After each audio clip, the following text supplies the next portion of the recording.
For items not on the agenda, I would ask you to step up to the podium, speak your name and address, and sign our paper.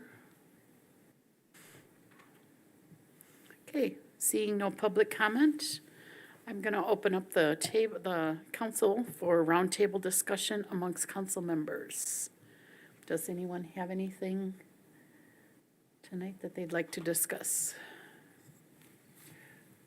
Just looking ahead for this weekend, do we have any contingencies, or are we making anything for the rain, or? The what, Councilmember Byrd? I didn't hear that. Do not say that word again. Now on Saturday, please. No, we've been watching the radar. It has improved since last week, which is good. But contingency plan, this wouldn't be the first New Year's Eve that it will likely rain. So we've got 3 different 10 by 20 tents that the city owns, so we will plan on using those. We've got a contact out to our fireworks contractor. We don't have a rain date set for this fireworks display, but just to kind of know, in what type of weather, how far can they go before they cancel the fireworks. So we've got steps in place that we're going to start working on as we get a little bit closer. We're hopeful that it will continue to improve. Yeah, and hopefully One thing I will add That'll is the ball is all weather. nice. Yeah, I'm glad you mentioned Band that. is all weather. So the show's going to go on. Yeah. Correct. Yeah, we're going to be down there. We're going to be having fun. Well, I've been out there in the rain before. Yes, you have. Yep. So, yeah, So, like yeah, Joel said, just to reiterate, ball is good to go no matter what. The live band is ready to go no matter what. Good. So, Awesome. Show will go on. Great. Mike, do you have anything? I just want to say I'm not really a fan of piling of the snow. Seems like it can be removed in a more timely manner.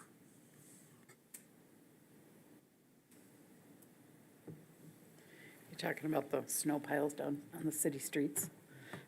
It was a blizzard like 3 days ago. We got to give them a little time.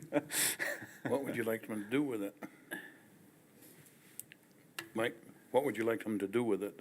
Where do they move it to? Well, they take it somewhere. I don't know where they take it. It's away from everything else, but what else are they gonna do but pile it up and then move it? It's typically, if I remember right, out to the airport. There's a side property for the leaves. Well, they've been and they- hauling some out on 26th Street too, haven't they, Doug? Yeah, and it's just a matter of you gotta clear the streets typically first before we come back and take care of the piles. Unfortunately, it's just, otherwise we leave the rest of the city in the lurch while we're just concentrating on removing snow downtown, so we gotta, I think they spread it out as best as they can, is what I Hey, can Doug, see. can you come up to the podium real quick? That way you can correct me the minute I misspeak. So the practice is, and, Councilmember Hands, I think you're correct, is early in the morning, they attack downtown. They clear the parking spaces as much as possible and the roads as much as possible for the businesses so they can open their day and not be negatively impacted as much as possible. Then they break off into the neighborhoods and clearing the neighborhood streets because the residents also need their streets cleared. I have a handful of employees that don't live in the city and they live out in townships and they live in subdivisions. And they complain about how their streets are never plowed to the very end. And I'm like, I don't have that problem in my neighborhood streets, It might take them a couple hours to get to my, where I live, but they're there and it's good. I thought this past weekend was, as I mentioned in my email to council this morning, no complaints from the police department or the fire department or any of the Life EMS about city roads being impassable. Councilmember Zeter? Cleaned up the following day, but with the amount of snowfall we had, our focus was on the streets. So we were in this morning, like the city manager said, about 4 o'clock. Worked till about 2 o'clock hauling. We'll be back in tomorrow morning at 4 o'clock and do the best we can. I would say several members of the public also, Councilmember Zeter, agree with your statement, one being my wife. She's just like, they can't get these piles out faster? I'm like, no, they can't. It is, there is a process that you got to go through. And I got video or I got some pictures of them doing it this morning on the pile across the street from us. But those dump trucks were running most of the day in the downtown today. Yeah, I think the only thing that could improve it is if we had larger dump trucks, because our dump trucks are not the largest around. So you can't haul the most with it, or you would have to go to a street melt or a street melt system where you place the snow where it's gonna melt into a drain, where that section's just heated. Yeah. 3 years ago, we looked at a trailer that's heated on the bottom, and you would continuously dump it there. I forget the price, but it was in the tens and tens of thousands of dollars. In addition to larger dump trucks, we have one front-end loader we use for this. We really would need two front-end loaders to keep up with the capacity. I mean, the system they got going on right now is they shovel, dump, and there's another truck usually rolling back into town to get filled up again. It's a unfortunate circumstance of living in Michigan and having a blizzard hit you. And it's Over the nothing new. holidays. It's nothing new from how it's always been, Right. so. Peter, do you have anything? Thank you, Doug. Not today. Hodge, do you have anything else? Dave, do you have anything? I did see in the DPW report there'll be a meeting in January, a public meeting regarding the roundabout. I'm curious what will be presented there. Dam as well. Yeah, so in regarding the roundabout discussion, MDOT has to have a public meeting for all construction projects. So this would be actually the entire length of their construction project of M89 resurface from 26th Street out in the town, Trowbridge Township into the city, including our roundabout to the 222 intersection. They asked the city staff when we would like to have that meeting, and we mentioned either, late January or early February on a Thursday night. It will be an MDOT-led meeting and discussion. This is an MDOT project. So they're just going to share, this is what's going to happen. This is when we plan on letting the contract. This is the length of the contract, the construction season. One thing we can share with you is that, one thing that will be shared is that the intersection, the M89, M40 roundabout junction, that will be considered a complete closure when they're doing that work. So if you're on the outside coming into the city, you can start putting Google Maps up in your brain right now, trying to figure out how that detour is going to work. But it is going to be a little bit hairy, because unless you're a local traveler, you're going to have to go around and come in from the north side to get into downtown Allegan if you're coming into Allegan from the south. And then the dam meeting is the 19th? Yeah. It's like the third Thursday, I think it is. The dam meeting is the third Thursday. And that will be our final meeting, that we have a public meeting where we just share, here's the construction drawings, here's what the estimates are for dam removal, here's the park design. That will be going out in the January newsletter, which gets released later on this week. One of the reasons I ask about the roundabout, there's still, I still hear from residents who are concerned about the design of the roundabout and what it'll look like in the future. Will there be any discussion to help the public understand or help them see what that future would look like? Do you know what their, lack of a better phrase, their direction when they say design? Are they talking about engineering, vehicular design on how trucks navigate a roundabout? Or are they talking about the landscaping in the centerpiece? I'm not sure. How it'll work, one of the consistent things is there's the stoplight right after, and what is it like when traffic backs up in a roundabout? Yeah, so MDOT will discuss that, and they'll touch bases on the what I would call the geometrical design and the traffic flow analysis that they've done. They've had it go through now 2 or 3 different engineer firms. Come to the podium. Thank you, Doug. It has been through a couple of design reviews by various firms. I think there's 2 or maybe 3 other ones that are involved. They look at, what I recall them saying, correct me if I'm wrong, was if they do have any backups, they should be minimal, and then they may have a way to do some, what do you call it, when they turn the signals? Yeah, so I don't know the technical term they Have call it. presence detectors there, Yeah. so if traffic backs up, they can activate the signals. Like a manual? manually change it or something? No, It'll be like up at the intersection of Eastern and 222, if you look on the south side, they put in some kind of a sensor up there in the air, where it's a presence detector. If it detects Oh, I see. vehicles on Eastern, it'll stop the traffic on Grand. If it does not detect vehicles on Eastern, it cycles through that and it maintains green. I didn't know what that was. Yeah. Okay. I call it an on-demand signal, Yeah. is what I call it, which is not the technical term at all. Okay. And it's a signal that's used throughout Michigan, if not throughout the world. It's Yeah. widely used throughout the states. Okay. All right. Anything else, Dave? Thanks, Doug. Yeah. Bill, do you have anything this evening? No, I do not. Okay. I don't have anything myself either, so if there's nothing else, we'll move on down to number 4, which is the discussion regarding the Historic District Commission's findings report. Excuse me, Joel? Sure. So we have 2 representatives from the Historic District Commission, Stacy Todd and Eddie Keonis Walker.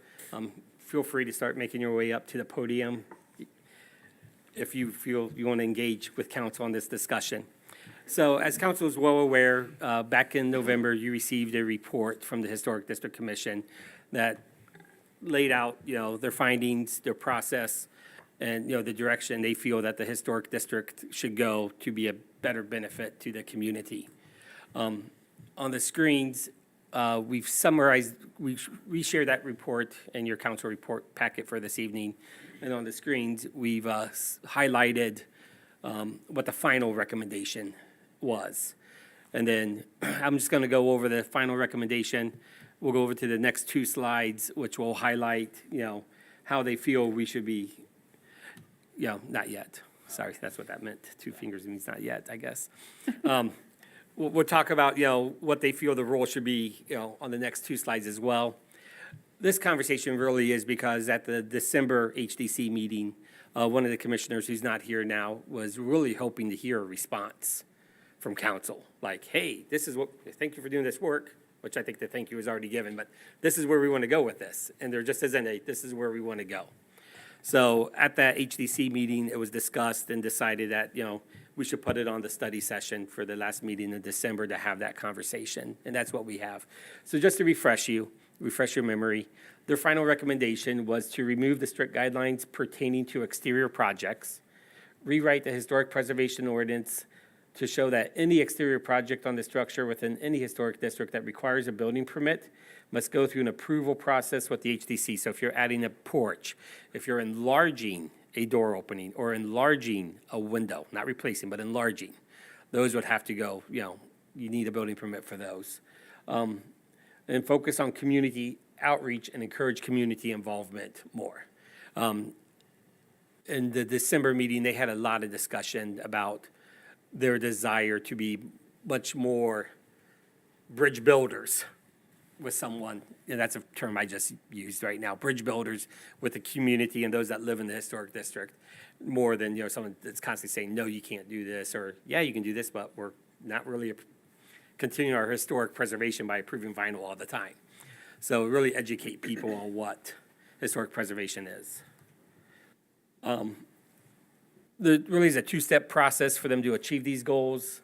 And step 1 is, rewrite the ordinance to go and meet the recommendations they came up with. That includes those first 2 bullet points. Work with PCI to make sure they're getting information gathered for their building permit. Tighten, really, the review period. So someone submits, they have to get it to us rather quickly, and we have some logistical issues with that one off the case. And then add a demolition ordinance that prevents demolition of a structure, which, as Councilmember Hands mentioned at the November meeting, that's already in there. If we just preserve that section, I guess, is the way my brain is wrapped around it. The second part is really about building the bridge and becoming much more, lack of a better word, aggressive in how you engage residents in the historic district. Request that council actually set aside money to make this happen. Right now, the budget is, intertwined with the city manager's budget, city manager's office budget, which includes, promotions, clerks, et cetera. But really separate this. Develop community workshops, design print literature, redesign the HDC website, create relationship and partnerships with the Allegan County Historical Society, recruit new members. Right now, we're down one member still. Nobody's volunteering to be on this board, and we have one member that is consistently absent from the meetings. So there is a void there that has to be filled, that the community right now is not stepping up and saying, pick me, I want to be on this board.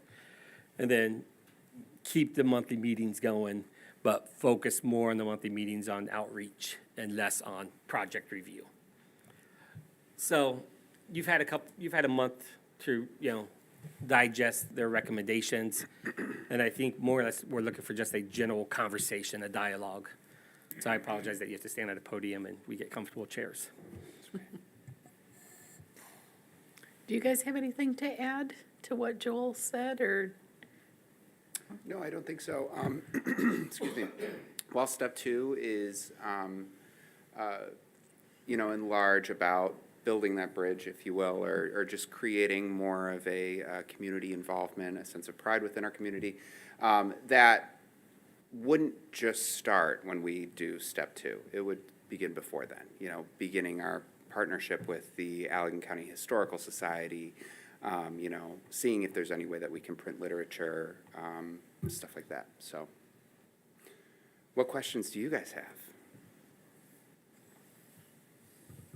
What are your thoughts on SHPO's response that this basically would take Allegan out of CGL, right? CLG. CLG. Yep. And that whole letter. It doesn't bother me too much because based on the people that I've spoken to who have, who fully understand what CLG provides to Allegan, they all don't seem to be too worried about it. The funds that we've gotten through this program are, in respect, nominal over a long period of time. They're only for, repairs and renovations of publicly owned historical buildings. So, it's limited. I don't think that that's going to affect our city in any sort of negative way. If anything, it may just free up some hands. Yeah, the current CLG the new state tax credit that you can get, it was only for commercial, but now it's residential. Okay. So that would eliminate the ability for residentials to get up to a 25% tax credit for the work that they've done. But we still have, it's like, that was my biggest thing against the HDC was when they removed the tax credit, I think it was 2012. And when they removed that, then all of a sudden you lost all incentives to maintain the historic structure, which takes more money and capital, but still had all the requirements. So I'm more like, if I'm gonna remove the ability for our residents to get these tax credits, but then still say, if you're building on a porch, you have the demands to build it in a certain way, just because you live in this area, that's where I'm kind of at, like, I don't want to remove a plus. Well, that's a very normal situation. There are many cities across Michigan that do not have functioning historic district commissions. They are not a CLG, and yet they have historic districts. Plainwell is a good example. They have a vibrant historic district, but they are not a CLG. They do not get those tax credits.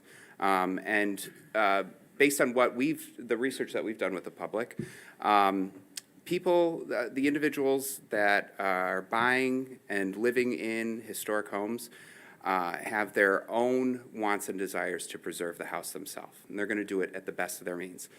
That's great that a CLG can now provide a 25% tax credit, but honestly, when you're talking about, a large portion of our public here, 25% of having to put all new wood windows in their house, that's still tough. That's still really tough. So then the question comes, why have the historic district at all? If these people want to preserve their property, they're gonna do it whether we have the district or not. That's a And then very we don't- valid question. So that's where I'm at, like, do we just have, going back to our first conversations when we first brought this up, which was just maintain a demolition ordinance, and the historic district's gone in its entirety. The other alternative was to maintain only select districts, because our districts are just oversized.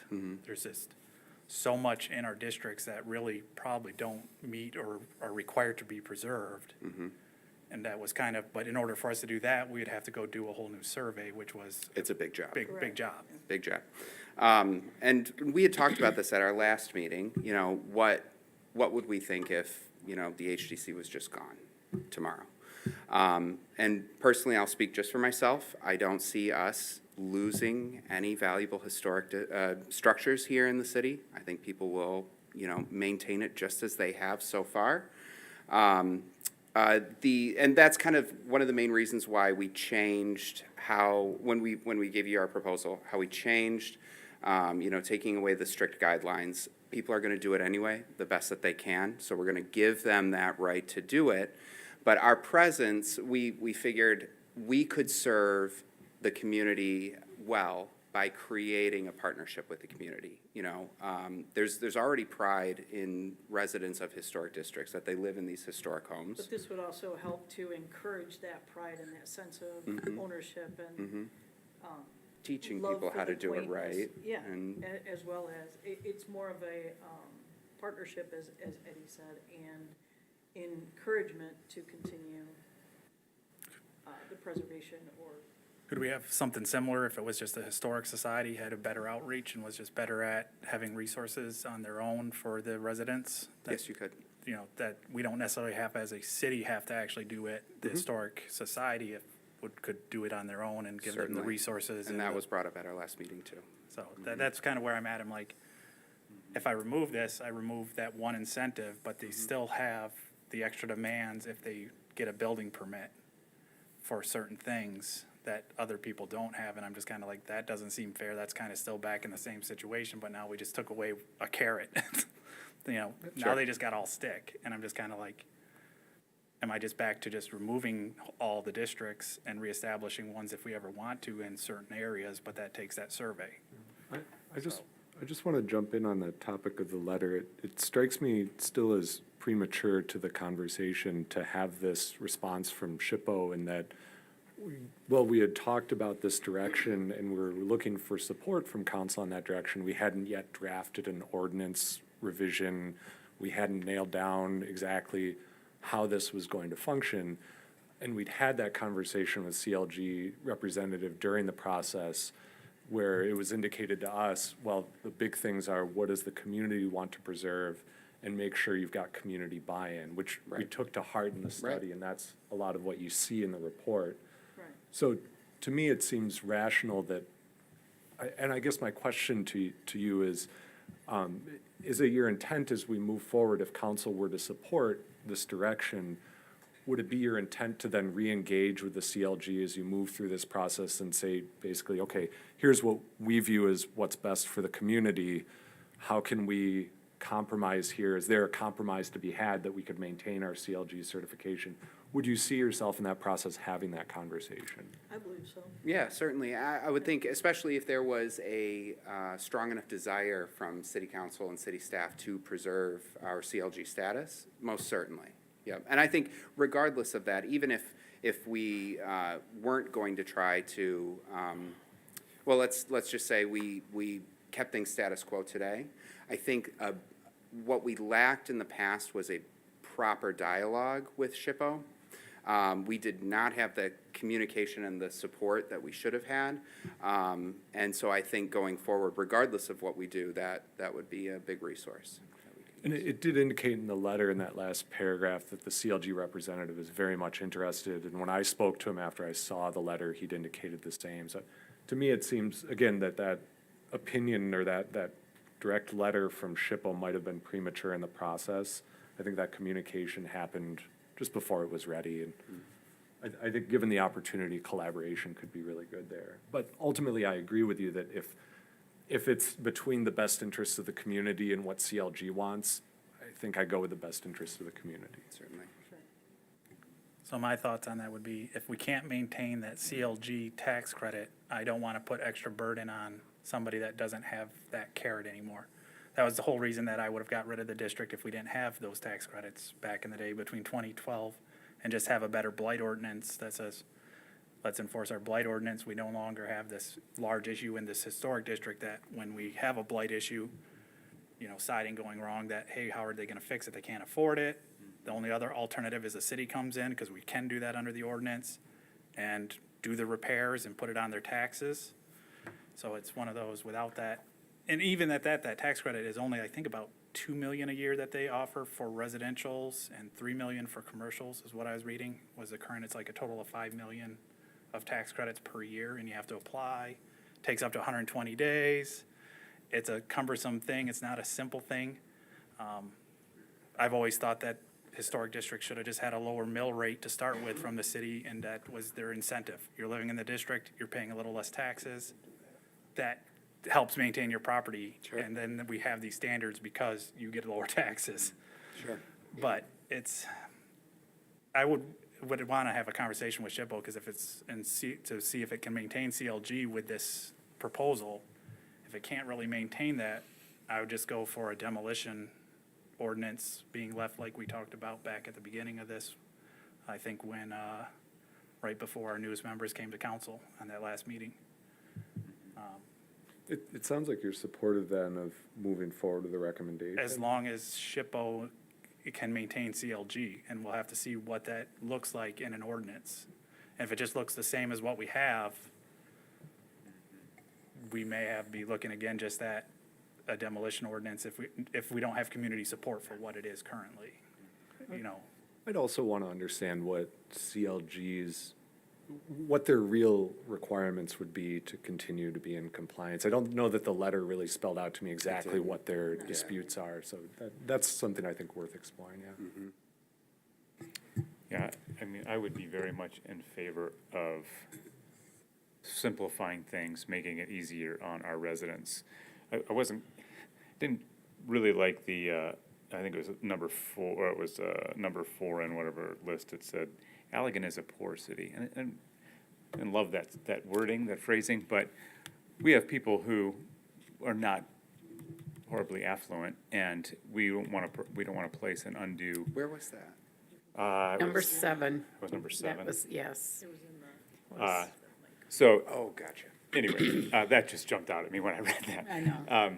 But we don't want to place an undue burden, and we have seen, because of some of the stipulations that we've put on homeowners, they can't afford to do it, and the problem just gets worse instead of getting better, where they could use modern materials, they could just make the house look And I decent. think that comes back to our current ordinance, where they bring their stuff before this little committee, and 7 or so people decide, yeah, you can, no, you can't. That's what I definitely want to see go away. Yeah. So I mean, I like a lot of what's in the proposal or the recommendation. I think I would, I'm kind of on with Peter, that if that takes out our CGL. CLG. Certified CLG, local why do government. I cannot get those letters right. CLG, if that takes away that incentive, then I think we need to have a further conversation about whether it's worth continuing, or just hand this off to the Historic Society and let them sort of be the champions of what the historic nature of the buildings are. Sure. From, Do we know how many residents have used that tax credit? I think, none. No, it's like brand new, right? Yeah, it's brand new. It just Oh, it's came something that back. just came out? It came back, yeah. I mean, it was around in the 2000s. 2012 was when it was ended. Yeah. And then it didn't come back until, I think, 2021 or 22. So it hasn't been back. I think what we'd have to do is look at what they referenced in the SHPO letter, which was the Public Act 169 of 1970, see what the requirements are in that Public Act in order to have a historic district be compliant, and then see if your idea can fit within that. What the CLG representative shared was that Public Act was written specifically to be very flexible Yeah. for any community to be able to fit in. So I think it's going to require that back and forth conversation with CLG. It's intentionally vague. Yeah. And just so you're clear, there's a difference, you're interchanging terms. CLG is not Yeah, it's SHPO. Public Act 169 SHPO. His letter says, based on the recommendations, our recommendations are not compliant Yeah, that's what I'm saying. with PA 169. That's where I'm going. What actually is in our ideas here not compliant with it? So we have to actually look at that PA 169 and understand what are our limiting factors in any ordinance that we could develop. Does it require that we have to have an approval process for all exterior work? Well, that eliminates that first part of the plan, which was to eliminate anything that doesn't require a building permit. So that's what I need to get an understanding of, so we can see, do we want to go down that path and rewrite the ordinances? So we kind of got to see, can we even get something in that fits within this? Or is it, how do we fit it within that public act and get where it's going to be okay with the Public Act 169, which still allows us to be compliant and still be able to get the tax credits for people for commercial. Well, it's, you got the one tax credit, but there is also CLG funds, which are for the public buildings like we did with the Griswold. So it leaves that Which is where- available. Yeah, it all goes back to the conversation with them. Like Dave suggested, that letter from them was slightly premature because that second conversation or further conversations, you know, we did talk about having, they just haven't been in place yet. We're trying to address council and get this underway. So from my standpoint, kind of similar is just if we have to fit it in there. If it doesn't, then it would just go back to a demolition ordinance is my stance on it. So I think we have to work with SHPO and see what can work within that and review it as from the Public Act. So, I mean, your report was thorough, and you had a final recommendation. And your final recommendation is, correct me if I'm wrong, but if Joel Dye wants to replace his windows, you guys don't care, or you guys don't want to approve them. I can replace as my you're wood just windows replacing. with vinyl windows tomorrow, and that is no skin off your teeth. Yep. Am I hearing the same thing from city council? Because I think, I would disagree. I do not think the letter is premature. I think a final report was done and the recommendation was done, and I forwarded that to SHPO, because I needed to get this in front of them so they know the direction we were going, because that's what I told Alan and the other people at SHPO, Amy Higgins, not Amy Higgins, but Alan Higgins, that is the stuff we're gonna do as we go through this whole process, that I would be, you know, what all city managers are, which is, you know, And that's where I'm at is liaison what between the part state departments of and cities. of that final recommendations does not meet the Public Act. I need to know that specifically, so then we can say, well, if we're not gonna have that ability of that item of changing out windows or siding, then we're just right back to where we were anyways. It's just a matter of it, what can we do within that Public Act to make living in the historic district not as much of a burden for some people where they just feel like they don't wanna come and deal with it and don't wanna do the repairs because they just don't wanna come and deal with it. Yeah, and I think the committee would be perfectly capable of discussing that directly with CLG. I don't think you needed to be in between that as an intermediary in that case. Okay. So what I can do is, we'll schedule a special meeting at HDC, because it won't be in time for next Tuesday. And I don't think we have any applicants in right now anyways. I'll reach out to SHPO, and I'll see, you know, when they're able to come out, and we could have that open dialogue with them during the HDC meeting. Okay. And say, hey, you know, was our final recommendation, this is the direction the HDC's going. You know, are there any issues going down this path? Because I think that's where you'll find out what the requirements are in PA 169. And, you know, we'll let them respond to, you know, this is why they would have concerns, or draft a letter in response to that final report. Sounds good. Anything else from council? I just would like to thank you for the wonderful job you've done. Thank you. Appreciate it very, very much. It makes our job much simpler. Good. Thank you. All right. Thank you, council. Thank you, Stacy and Eddie. Okay, next on the agenda is a discussion regarding the proposed property transaction between the City of Allegan and the Allegan Old Mill Properties LLC. Joel? All right, so this was tabled at your last meeting, and we said we'd bring it back to council for discussion. One thing I do want to clarify on the map that you see behind you, when we split off the land on the east side of the powerhouse and sold that to the Leverances, you also, at that time, combined the yellow and the blue property as well. The county GIS department is not as quick as other people would like them to be in combining parcels, as Mr. Leverance can attest to. So that's actually one parcel that was brought to my attention when I was talking to the building owners at 100 Water Street. And I think we're still waiting on a survey for that parcel, correct? Yeah, the building owners at 100 Water Street did the city a humongous favor, and they're having the blue shaded area surveyed. So we will fully and truly know where the 30-foot easement is, which is very appreciative from the city's perspective.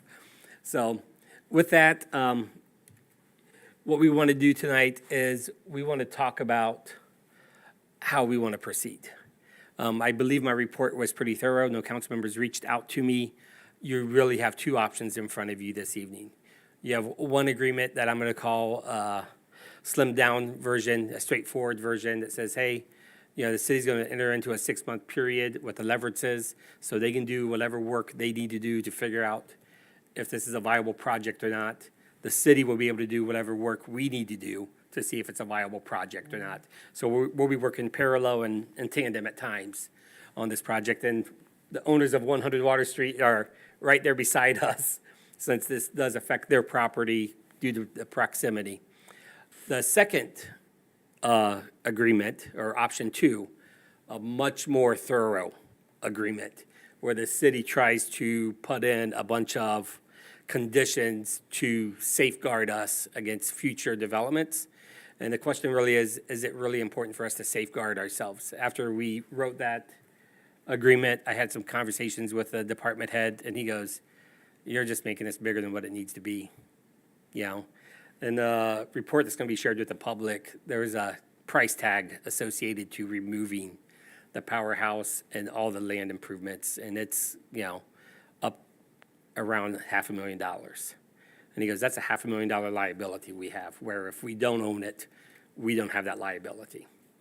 And he goes, you might want to look at another option. So Nick Kersey, our city attorney, is here to answer any questions that council may have specifically about the agreements. Nick was instrumental in developing both of them. Joe is at the podium to answer any questions that he may have, that council may have about this development, and we can go from there.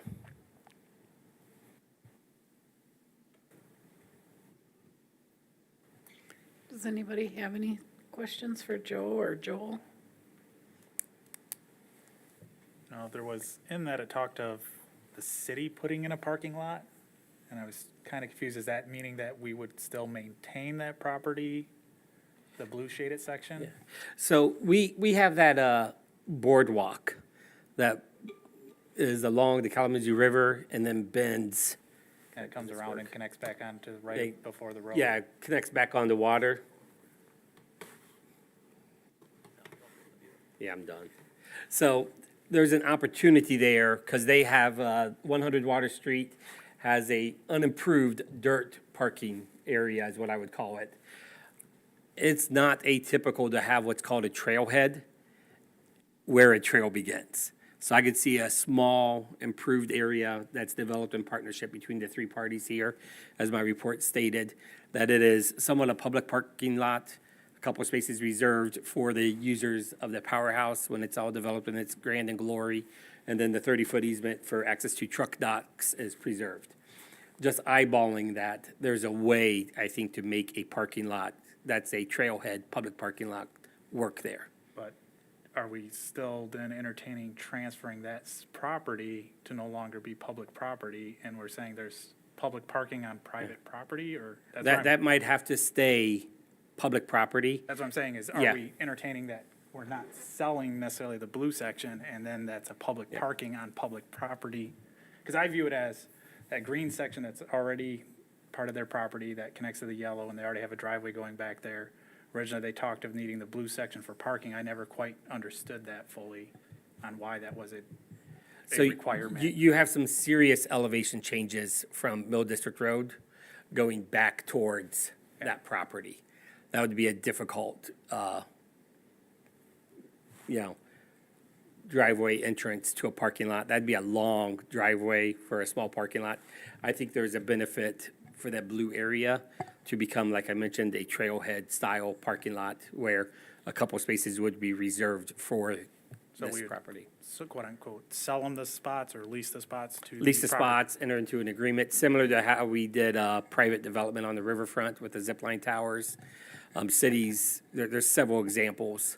So, yeah, that's where I'm at, is that Where that you blue make section that probably work. would not be Yeah. part of the transfer. It would be more an agreement when it developed that we had put in a parking lot and they would purchase X number of spots and we can divide that cost Yep. up and say, and then put into the agreement that future repaving of it would also be part of the Maintenance agreement or maintenance agree- something. Something like that. Yeah. Yes. I just don't want to, I was concerned because I said parking lot and I knew the blue section had to go with the yellow and I'm like, well, wait a second, I'm not going to build a public parking lot on private property. It's, One of the problems I see there is the picture is very distorted. The size of the blue lot is nowhere near that big. The furthest upper left corner, which is I would say the western portion, is actually, what is that, 40 feet in? Can I come up with it? Sure, absolutely. Yeah, so where the former Mill District Road is labeled, what the surveyors have so far, and it's the county surveyor, we're pretty much at the corner, right in the center of where that is, where it butts up to the road. Yeah, I took a look at it myself, and he's got a stake sitting probably about maybe 4 feet, 5 feet from the curb of the western edge of the driveway. Yep. And then it takes a very sharp angle until it gets parallel with the northern edge of the little bridge on Mill Road there. So it's a very narrow strip of land. And I know, Basically, if that 30 feet is respected, after you get past the, what do you call it, the lift station? Yep. The easement's pretty much up to the water the rest of the way. Yep. So, so the way I marked it off, based on the surveyor marks that were there and the lamp posts that are there, there's really room for about 3 parking places, maybe 4. If you do an 8-foot parking place, you get like 3.5. If you do a 10-foot wide parking place, you only get 3 between the 2 posts. And then the northern lamp post there would have to be the reserved area between that and the northern dot of that blue. And that would have to be the entrance into the old power plant. right. The So- real question would be, up against the power plant, the trail goes so close to it, the boardwalk, what's gonna happen with that? Yeah. So, might And- need some help from the city if that was gonna go forward to move that out a little bit to get that parking. Yeah, it's not a lot of land. It's a very, very small spot. You know, unless you guys wanted to make an agreement with them to square that all off, to take that western line and connect it with the northwestern line of the yellow, so you have a larger area that the city would call a parking. You know, I don't know if that's, So I'm open to it. If the council's open to it, because the county surveyor is the one doing the survey right now, I think it'd probably be best if we sat on this until, if you guys are in agreement, that's done, because they noticed that there is a problem on that side of the street all the way up to where Old Bridge Street is and all along the river. So it's in their sights now, and they're trying to adjust things as they go. So we're just gonna get more information. Yeah, but we want the area for a parking lot, Joe wants the area for a parking lot, so if you want to get that building rehab by them, I think, what Joel Dye, the city manager, said was, the establishment of a formal parking lot of some sort in the staff's mindset with reserved access seemed to be the thing. That'd be great for us and for you as well. my only concern, you know, is that it has public access to right-of-way. Otherwise, the county is not going to let me transfer the lot. I agree.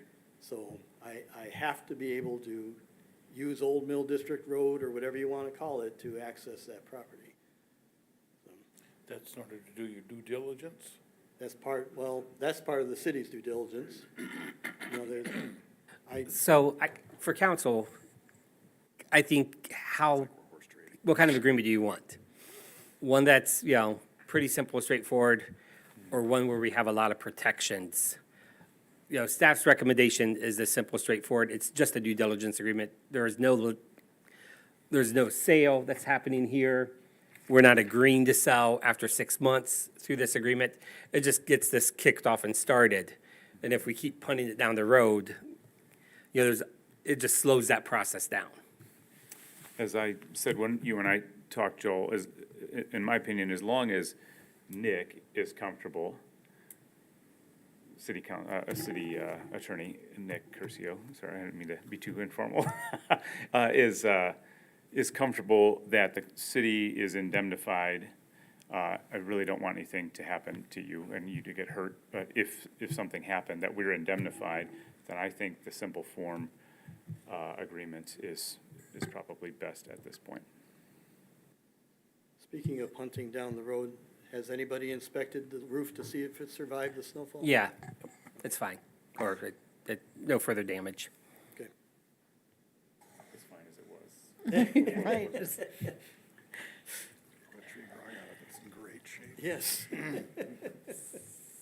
Peter, Mike, do you have anything else? Any more questions? Just that, this is not a formal sale or anything, and so that blue section may have to be, because we're gonna have to section off something or have a right-of-ways for our lift station and things like that. That's still gonna have to be addressed, and I don't think we know exactly without having that survey in hand if anything could be done with it, or if and also the water rights, quote-unquote, underneath concerns of. There's underground utilities that go in front of the power, house that the city never had to get an easement for because we own the land. Now we're gonna have to, identify those, do an easement 20 feet wide, 10 foot on center, kind of language. So we're gonna, protect ourselves that way like we do with other projects. Well, like I said, if we're paying for a parking lot there, that part of the sale isn't going. That was my whole thing on it, so the easement wouldn't be necessary, because that's still, I think, need to be discussed, but at this point, I think we have to look at a better survey to understand if that section would be sold as well or not. Or if it's not, then we'd have to go back and resplit, because right now it's combined. As far as having the lift station as an easement, that's a no-brainer. I have no issue with that at all. I'm sure you have. Well, your easement doesn't overlap that easement, so. So Joe, can you not get to the powerhouse from your property then? Well, Is it? the issue is that we're buying that property under a separate LLC, and it cannot be combined with 148 Mill District Road. Oh, They have okay. to be separate pieces of property. Okay. Complete separate management, complete separate tax IDs, everything has to be completely separate. I guess that's what I was asking, Deb. You couldn't do the maintenance and stuff with equipment and No, stuff, no. do that? Okay. The okay. issue is primarily whether or not the county will allow the sale of that property if it doesn't have public access, Right, because it becomes landlocked. right. And if it was part of my property, then I could say, oh, no problem, because it all connects. Yep, Just like the and piece I just recently bought from you, even though that's landlocked, I own both pieces Right. of it. So technically, if I sold it, then I'd have a problem, I'd have to give somebody an easement. But, so right now, that's the biggest issue there. The other issue, was talking about the bottomlands. In order for this to work for me, I have to fill in front of that building. It has to be separated from the river, or the state's going to continue to consider it a dam. And that means they're gonna come in and inspect it every 3 years, and they're gonna tell me how many millions of dollars I gotta spend on it, and that's not happening. So, I have to separate it from the river. Now, I don't even know if that's possible yet. I've got a call into, Mark Mills, who wanted to bring in Eagle Dam Safety, to have this discussion as to how far if I can fill in, how far I have to fill in for them to be satisfied that the building is no longer a threat as being a dam release. I mean, all those things all have to be found out, in this due diligence. So if they come back and say, I have to have the bottomlands to do that, then has to figure in here somehow. So there's a lot of ifs. This due diligence is, it's very, very involved. And we're talking about the personal property. Joel mentioned that there was some concern about whether they had value beyond scrap. And as I made him clear, and some of you probably aren't aware, that when we sold the other generator, the city only got like $2,500 for it, considering how much work they had to do to remove them. So to say, oh, Joe, we're not gonna sell you that building because we might get $30,000 for them, and then you still got a $500,000 liability. You gotta weigh this out. And that might be part of my due diligence where I can't find anybody interested in them. And, if I try to sell them as scrap, I have to get some kind of a company in there that's gonna remove those without destroying the building. If that costs more than what they're worth, that's gonna end up shooting this down too. So there's a lot of juggling, a lot of balls up in the air on this, so. And you'll have to review bottomland rights in a river, which are different than a lake. Because I don't know if it necessarily goes in a pie like a lake does. Yeah, I don't know So- how that works with, Usually it's just up to the shore, if I remember right. There's a couple Michigan Supreme Court cases on it and different case law on it. It's quite complicated. It's similar to a lake. They draw what's called a thread line, and it looks a little bit different on a river than in a lake. But basically, you have continuation of the property line going to the middle.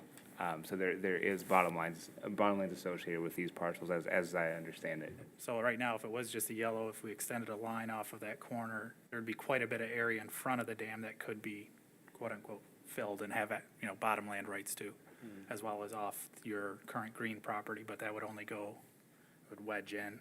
yeah. I'm thinking, That's part of the due diligence. That's Yeah, gonna be. part of the triangle that I bought there, the northern tip, was the filled-in mill race, which is about 33 feet wide. And I'm, in my own mind, figuring that the fill-in order to separate that off from the river, would be that 33 feet, going like from what used to be my property line, and going straight across to that little knob that's there on, just east of the blue line there. But if I was to get, both pieces, and I were to fill in, and Eagle would allow me to fill it in, that just means I get to pay you guys taxes on it, right? And it would be developed. Ideally, if I could do it the way I'd want to do it, I would fill in probably to halfway underneath Mill District Bridge. And, like I said, 30 feet in front of the powerhouse. And I would recreate a pond, so to say, to make it look like it's still a mill pond, even though it's not a mill pond. So it would be very, very attractive. It would be beautiful. It would be an asset to the city in the long run. And I would have the privilege of paying you taxes on it, so. Bill or Dave, do you have anything? Yeah, I'm still stuck on a couple things here. The first one being that 3 years ago, council took an official action to support having that building removed. And I don't understand when that building became marketed. It didn't become marketed. I had approached Joel when he was in there inspecting the building about having the power moved from it to supply power to the dam. And I just asked Joel, hey, you interested in selling this? And he said, sure. I don't think I said sure that quick. I said we need to talk. He was enthusiastic. But there was still the decision the council made 3 years ago to have that demolished. And we've got an agreement before us to not market it, so I don't understand why we would agree to not market something we're not marketing now. So we're gonna spend, what was it, Joel, 500,000 or some? Yeah, approximately 500,000. To demolish this, or we're gonna let someone go in and see what can be done with it. Well, I'm confused So by why that. would we spend $500,000 to demolish it if we can save it I'm at no expense of us? I'm confused by that too, because I've been told that we wouldn't spend any money to remove the dams, but now we're told it's $500,000. Well, actually, from the last meeting we had with the dam removal, the number I got was the city was gonna be on the hook for about $5.5 million. That was what I saw in the last public meeting Yes. as a total. So, and the number I got for the removal of the powerhouse and filling in the pond was about $2.5 million. So I'm guessing the $500,000 would have been your emergency removal of the building? So, in the 90% complete construction removal plans, there is a budget that's been put together for this project. And this project includes what I'm gonna call the dam, and then the powerhouse that also serves as a dam, filling in some lands, developing park. What Doug and I did is we went through that budget and identified the line items associated with the powerhouse and associated land improvements. And so AECom, which is the engineering firm that is putting these plans together, and they put their budget together for this part right here. We totaled up those line items, and they come out to be about approximately $500,000. Okay. So that's $500,000 you won't have to spend. We've still got a prior agreement on what we plan to do with this building, and I don't have before me a decision to change that.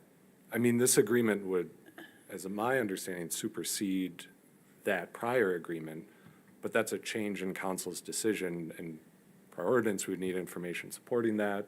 And that's what we're doing, Dave, is trying to vote in this due diligence at a regular meeting so that it overrides what council did before in keeping the powerhouse. We're pretty late in the game here, I mean. If you can remember, Dave, the dam removal project had a lot of contingencies on it. That the city would agree to remove the dam if it wasn't going to be burdensome to the city. Now, the last I saw was $550 million, or $5.5 million was gonna be the city's responsibility for that. That they're hoping there might be some additional grants to get that relieved. So if that doesn't come through, the city has to cough up $5.5 million, which they're not. So the dam removal project is really kind of floating. I mean, we got a $300,000 grant to study it, to do some initial engineering on it and stuff like that. And even those numbers are based with, a little bit of inflation mixed in it, but they're talking 15 to 17 years down the road. And when we discussed this and when you guys voted on it, nobody saw a 20% increase in inflation over the last couple of years here. So what's it going to be 15 years down the road from here? Is the city going to be able to afford to do that and move forward with that project? You don't even know that answer.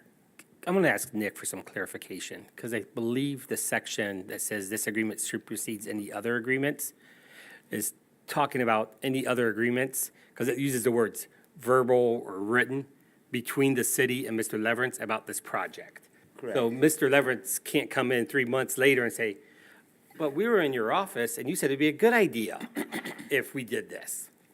That's right. That's the meaning of that provision in the agreement. So this decision to enter into a due diligence tonight doesn't supersede a resolution that the city council back in 2020 took that said they're in favor of the dam coming out if the community can agree on a final design, because they're still concerned of what, a stream being left and muck being left, and if it's financially feasible. So the first thing we did that we were very fortunate of, we got a $360,000 EPA grant to develop 100% plans to remove the dam and the powerhouse, and 30% plans for a river channel design and a park design, because the river channel design will affect the way the park looks. And the river channel design will not be finalized until a record of decision is done by the EPA through the Superfund process. So this decision to enter into due diligence right now doesn't affect council's initial decision when they pass that resolution to say, hey, we'll remove the dam if the community can agree on a design, which is what this Riverfront Design Committee is for, and if it's financially feasible. And a lot of us are throwing numbers that we saw in the report here or there. I keep going back. We are in the middle of an engineering study that's developing the budget for that dam removal. Those will be what those numbers are, and there's contingencies built into additives for when we get to them. So this doesn't affect, this doesn't supersede that resolution. It just supersedes anything that Joe might have had in discussion with council during, a study session, or in my office, or out on the site when he first walked in on us when we were looking at power source for the new dam. This will be For the current agreement dam. going forward from today. I see two things in the agreement. One is that the city won't market that property, which I just heard was that the city's not marketing that property. And I don't think we should, because the number two thing I see in there is that you'll be given access to that building and be able to perform roof repairs to it. I feel that's dangerous and irresponsible on our part. I see before me an engineering report we have in hand that says nobody should be entering that building. I believe we have a policy in place that only one employee goes into that building, and they're in there regularly, and they understand what's safe. I see one agreement that provides no specifications or stipulations, and another agreement that requires at a minimum that you go seek a building permit. I don't know what it would mean for the one agreement that doesn't require the building permit, and then the other one that does. And it seems like there's a lot of unfinished work in this proposal. So for me, this seems dangerous and irresponsible. That's where I'm at with this agreement. You have to consider the imminent failure of the roof. I do consider that, and I think it would be in the city's best interest to prioritize repairing that before marketing it. I think that would be a responsible thing for any building But owner here's- to do with a demolished building, here's- or to have it sold for demolition. Here's what you have to consider. You have a $500,000 liability. That roof is coming down. There's no ifs, ands, buts, or maybes about it. Gravity doesn't stop. It works every fraction of a second, of every minute, of every hour, of every day, of every week, of every month. It doesn't stop. Gravity is pulling on those broken members. They're gonna come down. It's just a matter of when. If you're gonna require it of me to do it by the book and to bring that roof up to code, that's not going to happen. If you're gonna go to Joel and say, well, Joel, I think you need to fix this then, if Joel fixes that, he's gonna do it by the book. He's gonna get Tony in here, he's gonna do the engineering drawings, he's gonna look for a contractor who's gonna do it by the book, pull permits, he's gonna build it to code, he's gonna finish it to code, he's gonna have it inspected, and you're gonna be $40,000 to $60,000 or more into repairing that roof so you could sell it to me for $10. Or if I walk away from the deal because it doesn't work, you're gonna spend $40,000 to $60,000 so you can spend $500,000 to tear it down and put it in a dumpster? You have to consider where the priority is. So if I go in there and throw a couple of boards up there and I make that roof last another few months, maybe another year, it's all the better. It's no harm to you. I'm doing this as, I made that offer as my good faith gesture to show how serious I am. I'm putting some skin in the game. All right, I'm willing to put my money, my butt on the line to make that roof last at least through this 6 months of negotiation. And if you're gonna do it the way you wanna do it, I'm not gonna do it that way. Which means it's either gonna fall in, which means I walk away from the deal, or you try to get Joel to spend $40,000 to $60,000, which is money you're just throwing away. I can assure you I consider the safety of that structure often. Okay? If you're challenging me on whether or not I want to do it the right way, I want to do it the right way. I want to see it done the right way. I think the liability is much greater than $500,000. I consider the liability of that structure collapsing. Again, to me, this seems dangerous and irresponsible. Well, I understand you see it differently. At some point, you. Okay, if we you're- need to stop the badgering between Okay. the resident and the council, please.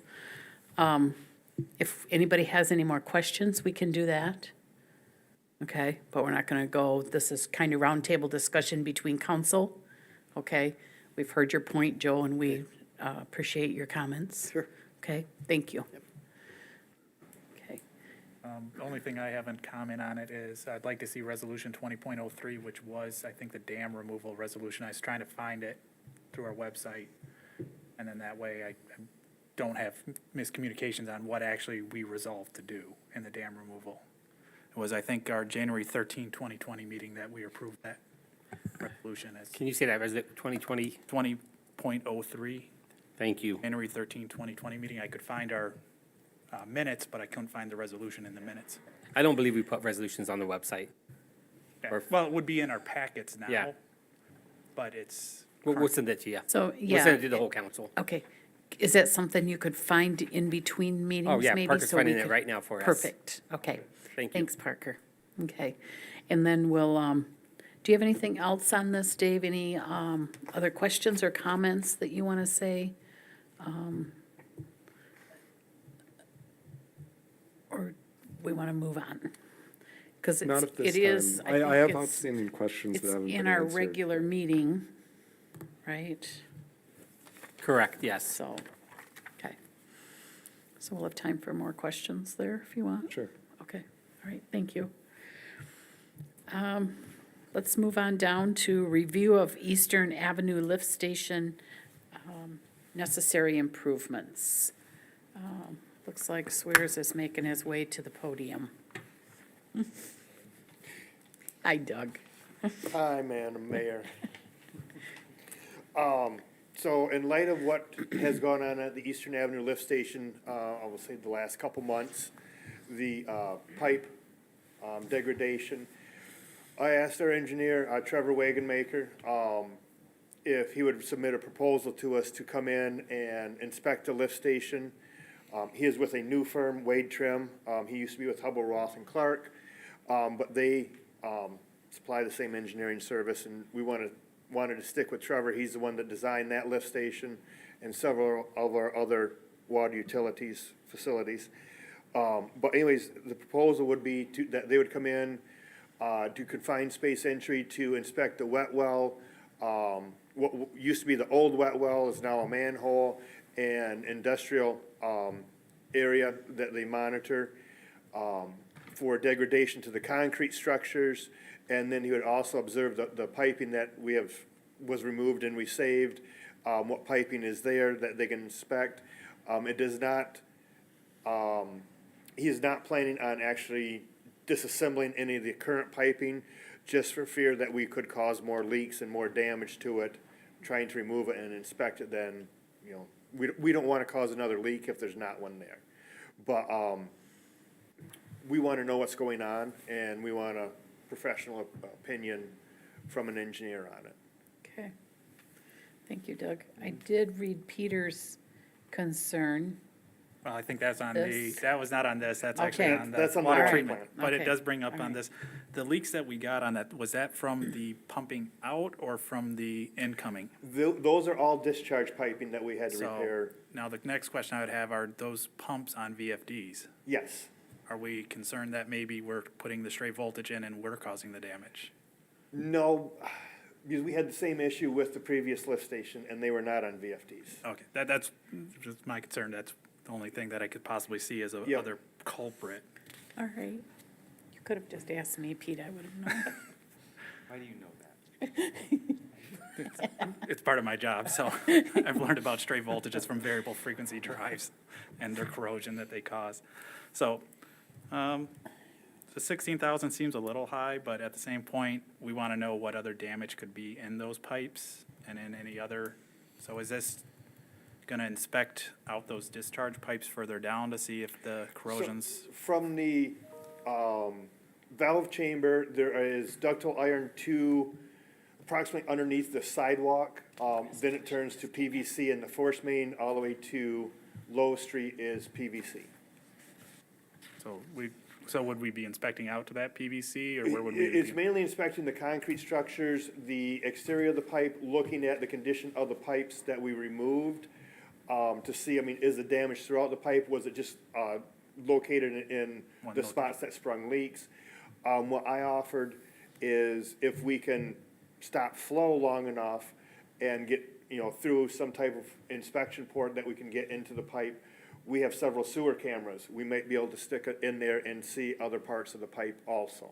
Because I would be looking if the PVC is experiencing the same, or if it's just that spot, and try to figure out what the reason that spot, or if it's just in the iron pipe and the PVC doesn't have it, do we go and replace to the pump all the way Right. with PVC? Right now, we're not planning on looking at the PVC. That is much more chemical resistant. That's why I'm saying is if we replaced iron here and it connects into PVC, why not just bring that PVC all the way into the pump that's station? ultimately what we're getting at is we'll probably end up replacing all of the iron pipe in that lift station to PVC. So then what else are we looking for in the inspection that we'd spend the 16,000 around that rather The than just? concrete structure, the whole wet well is concrete. Yep. And if it's eating the concrete lining out of the ductile iron pipes, what is it doing to the to the concrete structure in the ground? All right, so, and those are interior lined concrete, not exterior lined? They're interior lined. With concrete, okay. All right. That's all I have. Okay. Does anybody else have any questions? No? I have one last. He didn't design the You water answered. treatment plant where we had the pipes cracked, did he? Yes, he did. And so, I've been in contact with him about that also. And, he feels that there is most likely an issue with the PVC piping that was installed. All right, because as you saw my concerns of Yes. expansion yep. and contraction. And I relayed them to him. In fact, Eagle was in last week and looked at it also. If we change, we're trying to get Because- together information on what we're going to do. When I have two breaks, it's, when we break it, when we start it up and we break it again. There was actually 2 breaks when we started. Yeah, and that's where I'm like, okay, if this is But it because of that the was- quality of the material? Did we ever change it out since the original install? You know, what's the root The 2 cause? breaks at startup were on a different pipe, still PVC, still 10-inch pipe, but it was on a different pipe. But Eagle has said that if we change any material, they were going to require us to do a permit. So now we're looking at that. We're looking at what our options and what the best direction are going to be for at the water plant at this point. Okay.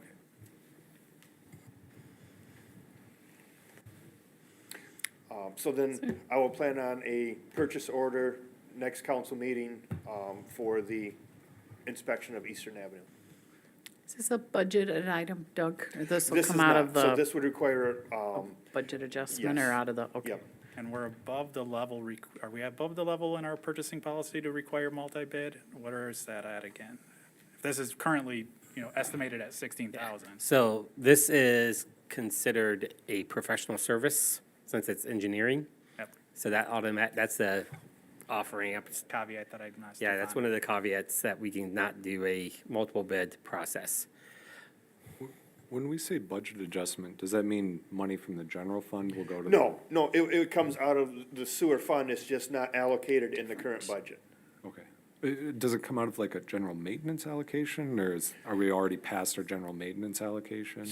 So yes, so in the budget, there is a repair and replacement budget.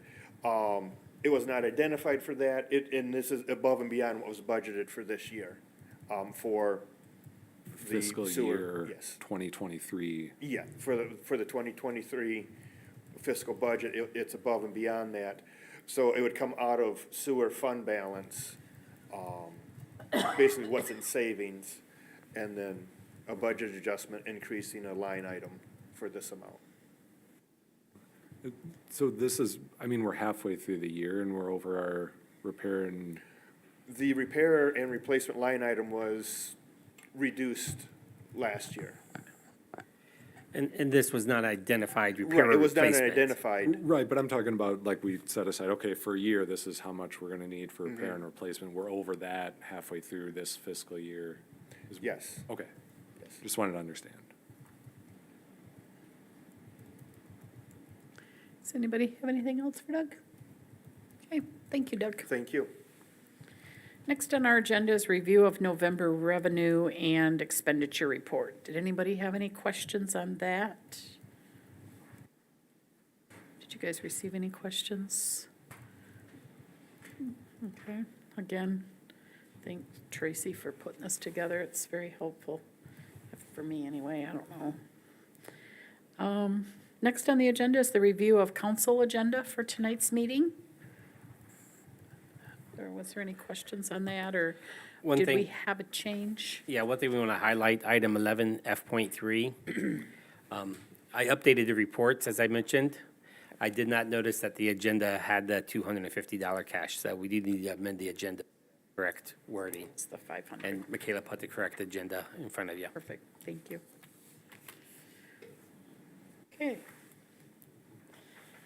I have one thing that I would like to ask. I know a committee spent several days, hours, months on rewriting the ordinances. When are those planning to come before council? So we're going to start meeting with the city attorney now, and we're going to be putting final recommendations together. So look for them over the course of the first 6 months or so. One thing we're going to talk to the committee about, so Mike and Peter and Delora, is how do they want to present them? Do they want them Okay. all at once, or as we nibble? Okay, I would probably do chapter by chapter like we reviewed it. yeah, And some of the smaller chapters, we can probably do two in it. 2 or 3 even. In the smaller ones, but some of those bigger ones that have, anything that has a lot of change, I'd want to Yeah. allow council time to have a good discussion and not feel like they're pushed through, and that we have a good ability to discuss and make sure we're all in agreement. Or we get the votes in agreement, but we come to a Is this gonna take Nick some time to look at them all then? Is it, Yes, we're planning to start that process right after the new year. okay, Try to work on an ordinance every 2 weeks or so. Okay. So we'll start having drafts ready soon if we're coming piecemeal. perfect, okay, good, all right, thanks. That was all I had. Does anybody have anything else? Okay, if nobody has anything else, we'll adjourn the meeting at 6:47, and we'll resume our regular council meeting at 7 o'clock. Thank you.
7 o'clock. I'd like to call the regular meeting to order, please.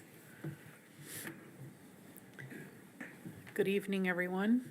Michaela, could we get a roll call, please? Councilmember Zeter, Present. Councilmember Hands, Present. Councilmember Andrus, Councilmember Redding, Here. Councilmember Morgan, Present? Mayor Pro Tem Byrd, Present. and Mayor Galloway. Here. You have a quorum. Thank you. Could I get a motion to excuse Delora, please? Moved. It has been moved and supported. All in favor, please signal by saying aye. Aye. Aye. All is opposed, same sign. Motion passes. At this time, could we stand and say the Pledge of Allegiance, please?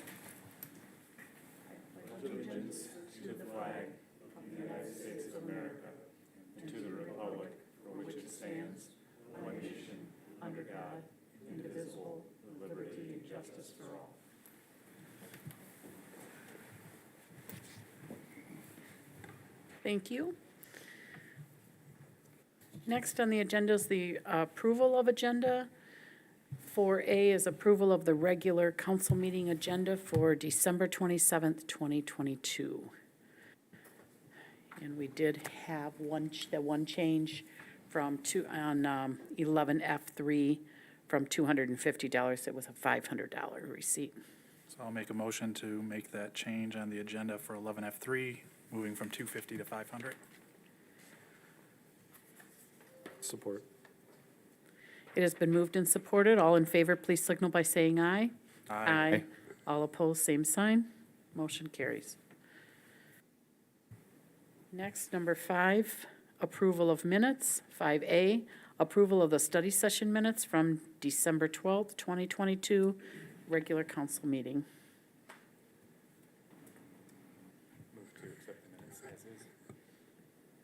Support.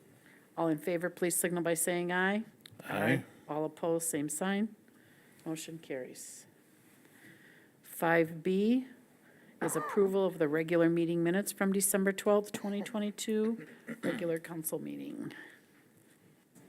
Is there any, did you guys have any changes? I forgot to ask, okay.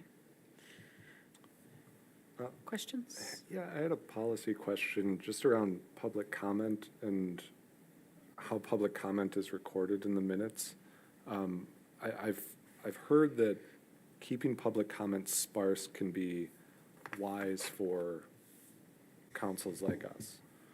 And I see that there is some public comment where it's sort of listed what's said. And I know I've brought similar things up in the past, and I'm just wondering if council has any support for a policy to limit how much we try to represent what people say in public comment.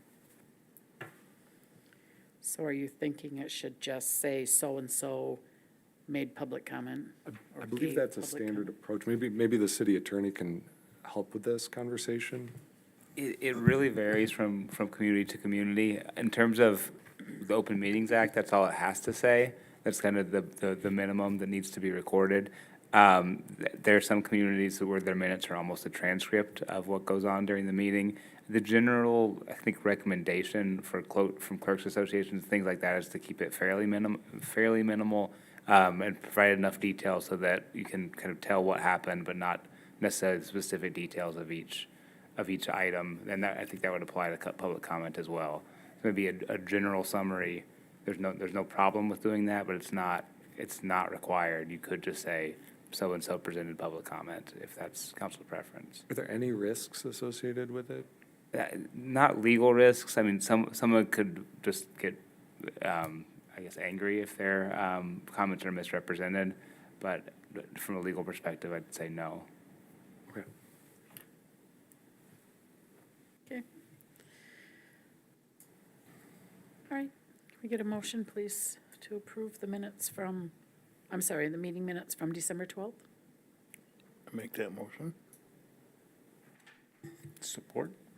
Thank you. It has been moved and supported. All in favor, please signal by saying aye. Aye. All opposed, same sign. Motion carries. 5C is the approval for the special meeting minutes from December 15th, 2022, council meeting. I move we accept those minutes. Second. It has been moved and supported. All in favor, please signal by saying aye. Aye. All opposed, same sign. I'll abstain. Thank you. Motion carries with one abstention. Okay, next on the agenda is number 7, the first reading of the ordinance and scheduling of public hearings. 7A is the first reading of ordinance 505 and scheduling of a second reading and public hearing at the January 9, 2023 to rezone parcel 51-240-03500 from the public and government lands zoning district to R2 single-family residential. Joe? Thank you, Mayor. Very quickly, this evening is just a first reading and scheduled public hearing, as the mayor mentioned during the reading of the agenda item, for a parcel located on North Main Street. This parcel is located at what I would call the rear of the North Ward Elementary School, where their Allegan Public Schools Early Education and Little Tigers have their operations at. This is an odd-shaped parcel with some severe elevation changes, but it is serviced by water and sewer off North Main. It previously had a home standing on it, so the applicant, Cindy Thiel, feels it could be a home again with the right kind of architect and the right kind of builder. It will meet our building code according to PCI. It is possible. So she approached the Planning Commission and asked the Planning Commission if they were applied to the Planning Commission to rezone the property from PGL, public government lands, to R2 single family. The Planning Commission held that meeting last Monday. They held a public hearing at that time. No comments were received, and unanimously they forwarded it to the City Council for your review and approval. As with all ordinance changes at the City Council level, it is a two-step process. You have a first reading, which is what we just did this evening, and then on January 9th, you'll have a public hearing, and then you'll vote to either approve or deny the rezoning request. Only question I had on this is, how is it PGL and held in private hands? Good question. Or have they been paying taxes on this? Yes, so just zoning designation does not conflate, or whatever the word is we want to use, Yeah, your assessing. just So- making sure, yeah, we're still assessing and, Yeah, the assessing looks at zoning, but does not dictate what the assessment class would be assigned to so did this. this always remain in private hands, or at one point was it held by the school? I do not know that answer. I'll have to look at the tax records. It's just a curiosity. Yeah. To have a PGL zone property. You also have a parcel on River Street near Lake Lumber, where their zoning is unknown, which is impossible to have an unknown zoning district. But we have one parcel in this wonderful town that has an unknown zoning designation on it. Assuming in our master plan that'll come before us, and we may Yep. have Your planning another commission is addressing all of these issues right now. ordinance come before us to address some of these. Yes. Do we need an action on this then? Or this Yeah, was just a reading? we do need you to make a motion to accept it for first reading and to schedule the public hearing for January 9th, 2023. Can we get a motion, please? So moved. Support. It has been moved and supported. All in favor, please signal by saying aye. Aye. Aye. All opposed, same sign. Motion passes. Next on the agenda is public comment. This would be items that are not on the agenda. If there's any public that would like to speak? Okay, seeing none. Moving on down to number 11, which is reports from boards, commissions, and city offices. 11A is city boards, commissions, and area agencies. 11A1, Planning Commission. They met on December 19th meeting. Roger? Yes, so we had a somewhat abbreviated meeting because we're in between, right, coming up to the holidays. A first order of business was discussing what we just discussed with Ordinance 505, and we voted to send that up to council. And then we spent the rest of our time kind of still going through the land use map and definitions, and we had some discussion on M222 as it comes into town and what that should look like just in future use. if we want to keep that open for commercial or residential. And we just had a good discussion on that, and we are hoping over the course of the next few months to have those things wrapped up and be able to bring it to council for your review. Okay, thank you, Roger. Next on the agenda is the Finance Department, 11B1, request to approve accounts payable and payroll. Roger? Yeah.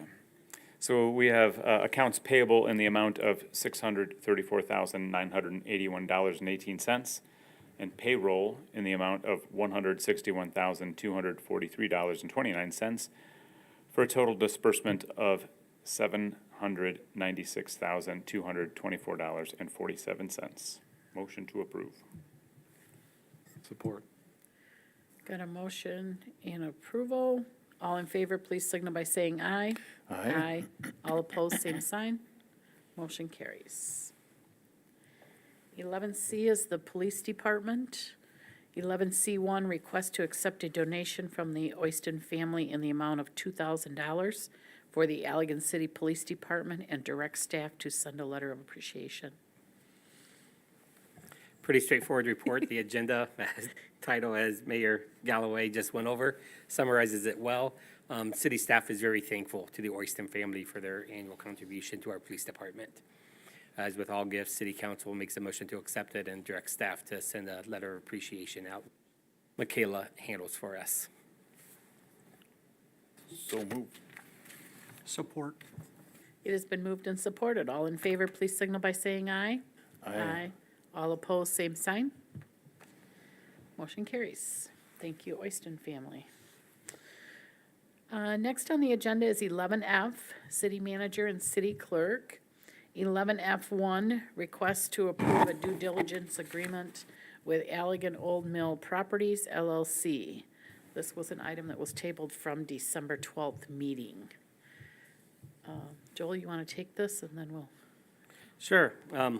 We discussed this in length during the study session. Before council tonight is a request from Joe and Deb Leverance, or Allegan Old Mill Properties LLC, to enter into a 6-month due diligence agreement with the city of Allegan for a period of 6 months that can be extended for 1 additional 3 months if agreed to by both parties. The due diligence period would allow Joe and Deb Leverance, as well as the city, time to study the feasibility of selling what is commonly known as the City of Allegan Powerhouse. In your staff report, you had 2 agreements. One is that I refer to as a simple and straightforward agreement. It does indemnify the city, it protects us. The other one is a little more detailed agreement that creates some conditions and makes it clear that the city may not want to give up some of the bottom lands that right now we would have access to below the mill pond. We may not want to give up the personal property that's located inside the powerhouse, and that Joe and Deb Leverance also would agree to bring in the currently owned property just to the east, the green shaded area as well, so we would acquire those bottom lands as well. That was all in that agreement that our city attorney developed. This is a choice for council. You have 3 options really. One is do nothing, the straightforward agreement, or the more detailed agreement. Allegan Old Mill Properties LLC also has choices. They can either accept what council wants to do or not accept. I mean, it does take 2 parties to sign an agreement.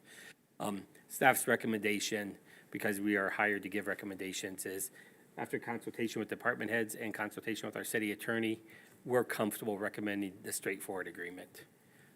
You are not selling anything this evening. We're not agreeing to sell anything this evening. We're only agreeing to work. And as you know, there's a lot of nooks and crannies with this part of Allegan that we need to figure out, iron out, and and we're in the process of trying to get that done right now. I will point out that the city attorney is here, Nick Curcio, if council has direct questions of legal ramifications for Nick. Okay, at this point, I'm going to ask council members if they have any further questions of staff Or to clarify anything from staff? So I just have a comment, necessarily a question, but I know that the issue of the bottomlands has now come up, and from what I understand, there's been some people saying, well, there's going to be this extra land and the Leverances are going to get it or whatever. But that's what we want. We want private businesses to own the land and to develop it. We don't want to own that land because we have to take care of it. And they'll own it and develop it and pay taxes on it, which is really what we want in our downtown. So I think that for me, the bottomlands argument for who's ever making that doesn't hold any water for me. That just gives them more land to develop. I think that's a good thing for downtown, and hopefully it's a good thing for them. Thank you, Roger. Does anybody have anything else? I just need to know whether we're gonna vote on one or the other. If one is turned down, we go and vote for the other one. Whoever makes a motion. We'll So just- yeah. somebody make a motion, which Right. proposal. Okay, if and- one is turned So- down, then we go to the other one. Yeah. Okay. Because the motion, if the motion fails, we can always propose a second motion. Dave, did you have some? I have a lot of outstanding questions. Some of them I sent ahead of time and I haven't seen sufficient answers, so I'm still at a point where this seems dangerous and irresponsible, and unless somebody can convince me out of that, I'm not gonna be able to support either agreement. And I also still look back to our prior decision, and the resolution's pretty clear about what our plans are for the dam powerhouse. So that's where I'm at on these. On that, I don't think it's really that clear, so, because it says it doesn't place a burden on the city finances, and currently, that's what we're looking at, is to try to eliminate that burden so we can continue on with the dam removal, and if this takes out part of that burden. I'm talking about the line where it says, whereas the Allegan City Powerhouse is in poor condition, condemned, and needs to be removed. Those are the wherebys. It's the hereby be it resolved. The very last is our resolution that we passed. The others are whereas, so they're in support of that, but the final line is the council hereby supports full removal of city dam, powerhouse, and installation and expand green space shown in the dam feasibility, conceptual design report. If funding of the removal and installation of the project does not place burden on the city finances, and a final design influenced by the public is agreed to by city council. So I think that there is saying we have to actually do it in a manner that doesn't put a burden on the city's finances. That was one of my, when we passed this, that was one of my big things was, I'm not gonna pass something that's gonna put the city at $5-10 million when it comes back to us after they do the design, after we look at the funding, after we look at the grants. If there's not funds to do it, it doesn't get done. It's not like we said it has to get done no matter what, and we're gonna take on the burden. Are you saying that's an untrue statement, whereas the Allegan City Powerhouse is in poor condition, condemned, and needs to be removed? That's what its current condition was, but you can always take a property out of condemnation if you bring it back into compliance. So it's not like you could do anything with it until it's fixed up. I would support bringing it back into compliance, or I would support condemning it. I'm not sure what this agreement is actually gonna do.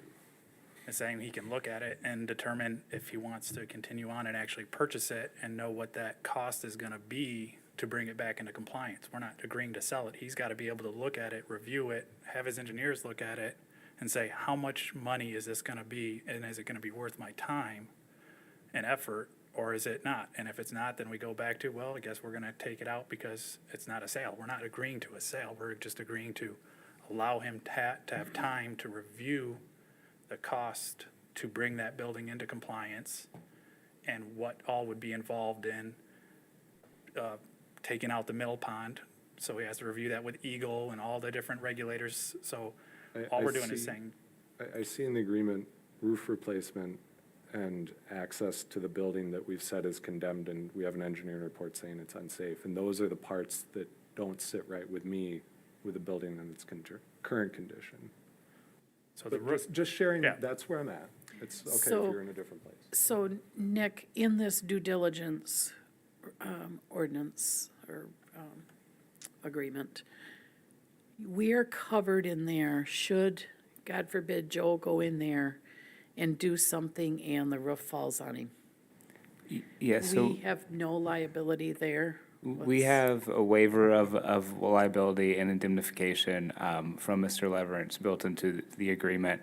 We would anticipate that if roof work were to be undertaken, that he would work with city manager Dye to identify specifically what would be done, and that be discussed before anything is done. But the indemnification provision is what you're referring to in terms of what covers the city. Okay, all right. I read it. I just want to make sure that what I'm reading, because it's all, okay. Can I ask a question? Yep, go ahead, So Rich. kind of piggybacking off that, I don't see how this happens, but say Joe goes in, does work, and suddenly the building collapses and that causes some sort of rupture in that dam section. How are we covered for that? Because if he was the last one to touch it, as a city, again, this is way out in left field, but stranger things have happened. How does that affect the city? So that could depend a little bit on the circumstances, but the way the indemnification provision is written, if it's, so indemnification is to third-party claims. So say the scenario that you're speaking of harms someone else's property or something, and they want to make a claim against the city. To the extent that that event arose out of actions undertaken by Mr. Leverance, which would potentially be a factual issue that we'd have to get into, then he would have to cover the full extent of those third-party damages. Okay. Would it be the company that covers those damages? Yes, I apologize. We are contracting with the company here, Old Mill Properties LLC. I don't foresee that happening, but I just wanted to ask the question. And so if the roof collapses on Joe when he's working on it, and Deb and her attorney come to the city, we would say, no, you have to sue your own company first. There's a couple different parts of this liability provision. There's an indemnity, which is for third-party claims, defense also for third-party claims, and then hold harmless, which is the waiver of liability against the city. So that covers all variety of claims that could arise out of an event. So the company would be liable still, Deb would have to go for damages to the company. How would the company be liable? Well, that's who's indemnifying us in this, right? But who's be making the claim? So Joe gets injured or Yes. killed in the process of executing this agreement, working on a city-owned building that we knew was uninsured and unsafe. It seems like there's something that could happen there where there's a claim of, okay, you guys knew better than to let Joe in and do this. You're saying the third party would be the company indemnifying us. Just trying to understand how all that would play out. So the company is indemnifying the city, but the company's employees are also subject to the waiver of liability against the city. So Joe would have no challenge, he couldn't sue the Correct. city or the company, and it's uninsured, and so, Correct. I see, okay. Okay, is there anything else from council? Okay, at this time, I'll open it up for any public comment regarding this. Joe, do you have anything else, or, I'm sorry, I forgot your name from John. Do either of you have anything else to add to this? I do. First, I want to apologize to Dave if that got a little heated. I want to clarify that when I said that I don't want to go through the process of doing it by the book, I meant for the purpose of this 6-month agreement.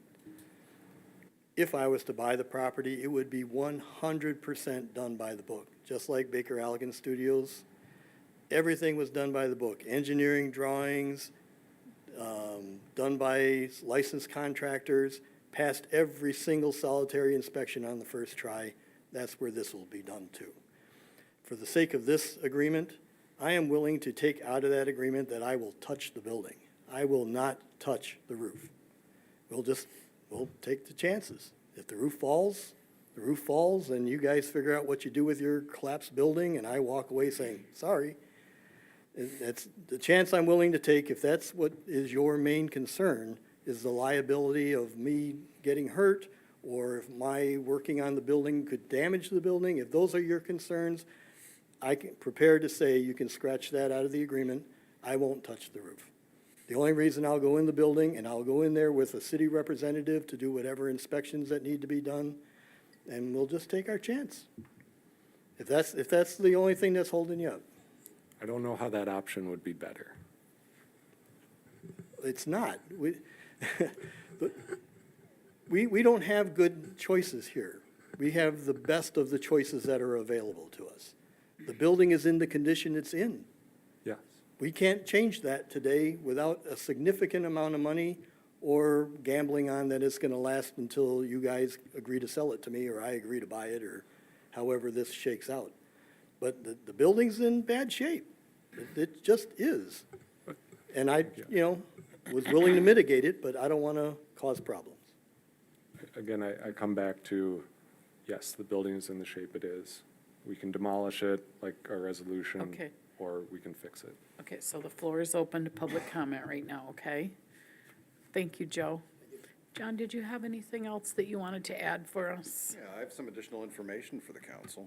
So, the properties here are kind of a bear to get information on the internet, but, we did find when we were doing our research that, the blue parcel there, and we weren't able to find, I know Joe and Deb said they also couldn't find the mill house, because we've all been talking about contamination, what with the condition of the ground in the city.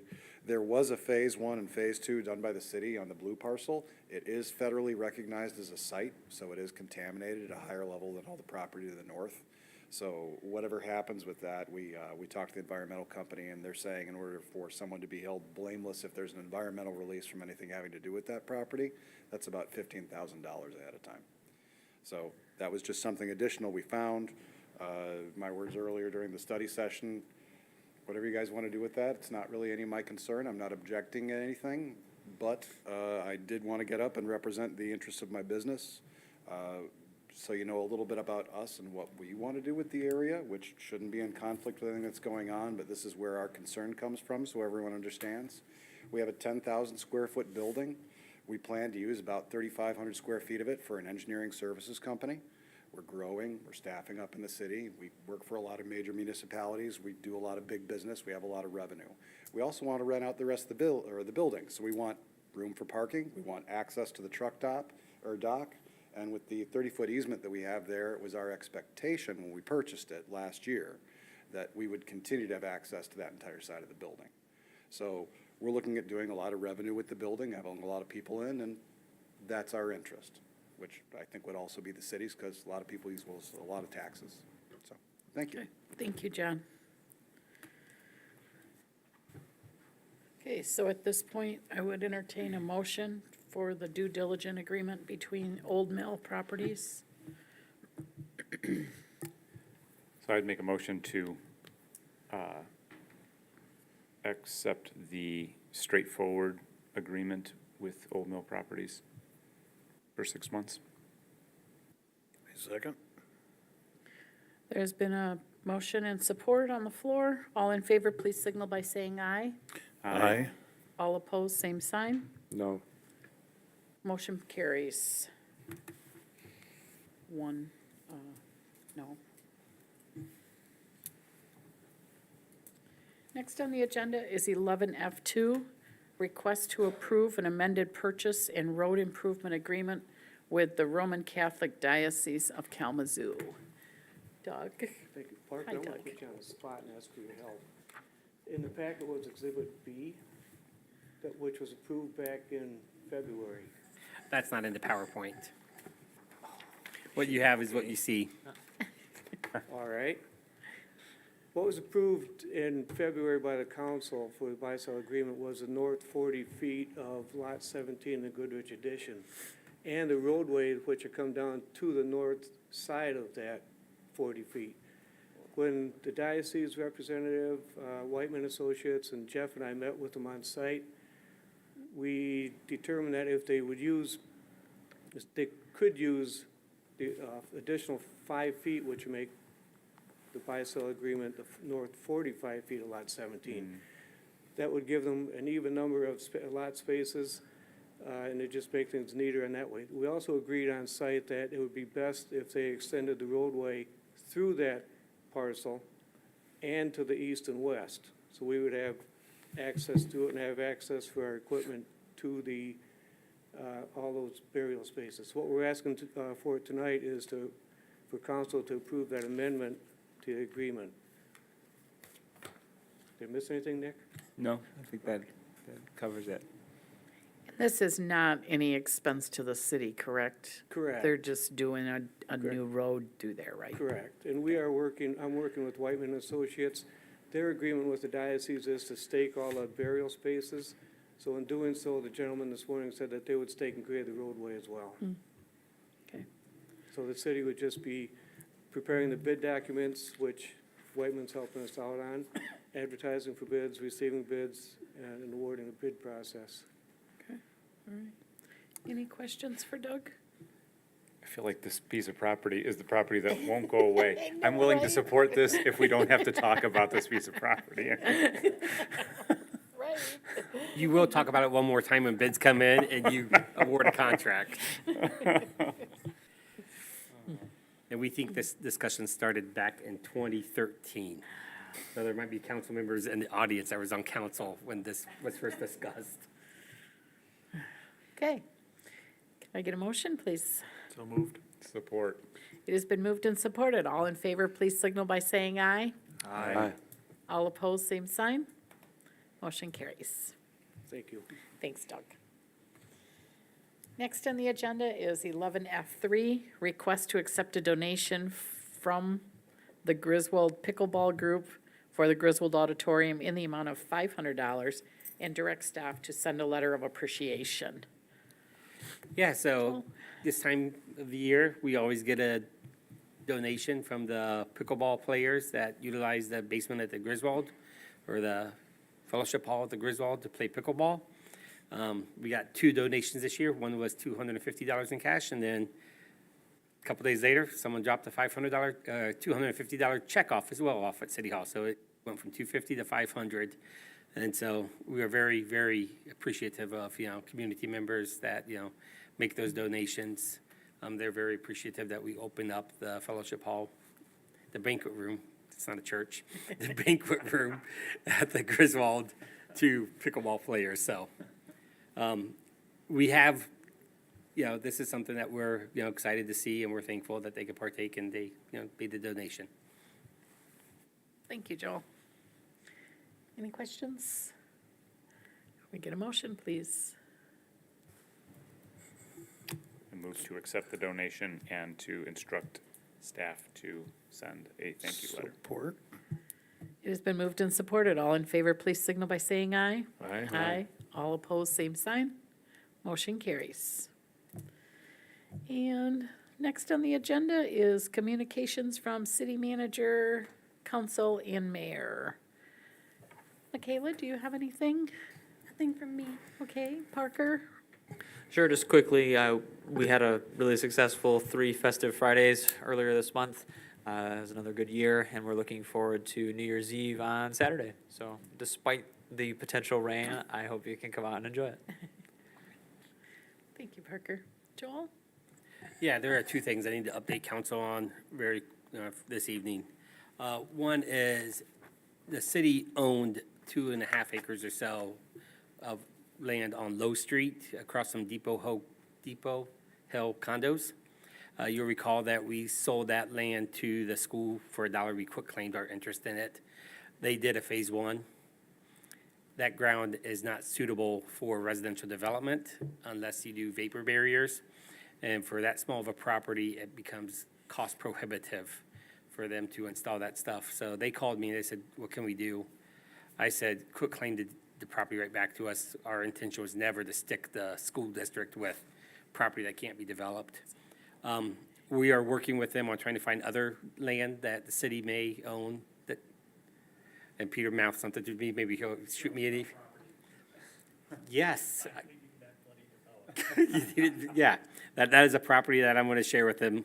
It's a little tricky to get down there, but that is a property I'm going to share with them. So we're still working with them because I think they have a great program with their building trades program, and if we can help be a partner in it, I think that's beneficial to, the community and something we should do. The second thing that I need to bring you up to speed on is we are going to begin, January 17th is when we're having what's called a pre-construction meeting with the contractor for the downtown streetscape. Council, you'll recall you awarded the contract without the package, the amenity packages. So not the benches, tables, bicycle racks, et cetera. We're working with, I'm just gonna call it ATEC, to, their welding class. They're gonna put together some kind of program, see if they can help us with manufacturing bicycle racks. We're gonna see if we can get creative with some public art intertwined into the design of those bicycle racks. We've seen this done in other cities. It's been really successful in other cities. Again, I think this is just a great way to engage, the students, and help them grow their skill set. And I think there's an opportunity with some maybe of our metal fabricators in town here. They may want to, jump on the train and, be part of that partnership. So that's work we're doing, trying to work with the school district here. Any questions? It's just called the Tech Center now. They're no longer Ecotech. Okay, Tech Center. Thank you, Peter. Gone through a rebranding and Okay. logos, and there's Thank you, logo Joel. Nazis. Bill, do you have anything? I just want to thank our street department for a wonderful job they did in this last storm. Everything was cleaned up, and despite the piles of snow, Michael, which can't be helped. Appreciate it. Thank you so very much, and Happy New Year to everyone. Thank you, Bill. Dave, do you have anything? Nothing for me, thanks. Thank you. Mike, do you have anything? Peter? Oh, the only thing is the property that we rezoned, I did notice that properties adjacent to it were PGL. Are we gonna address that with those, or So property to the north? to the north is still PGL. We typically do not rezone properties. I'm talking when we do like the master plan. We will address those when we do the master plan. We rezone all the properties throughout the city with one ordinance, yes. Sounds good with me. Roger? So I just wanted to point out that while the forecast is for possibility of rain on Saturday, it is rain, not snow. The highs are in the upper 30s, which is basically shorts weather. So we should be thankful, and we can definitely weather some rain to be out there for the New Year's celebration. So Happy New Year, everyone, and we'll see you on Saturday. But I also think I heard someone say, don't mention that word again. Okay, Doug, I would also like to thank your crew. This weekend was awesome. When I hear them go rumbling by the house at 4:30 in the morning, I know that they're working, so. However, there is a couple parking spots out here that does not look like they got plowed, right outside City Hall here. On Chestnut, Street. yeah. I noticed the same this Yeah. afternoon, Teresa. So I'm not sure if they didn't think maybe those were parking spots. I know you got some new people, so I don't know. And one is handicap, I think, so was a concern of mine. I think that's all I got. Happy New Year to everyone, and thank you for all you do, staff. And Joel, your email was very nice. Thank you. Okay, if nobody else has anything else, Doug, did you have anything? I didn't even ask you. Did you have anything to add? All right. We will adjourn the meeting at 7:39.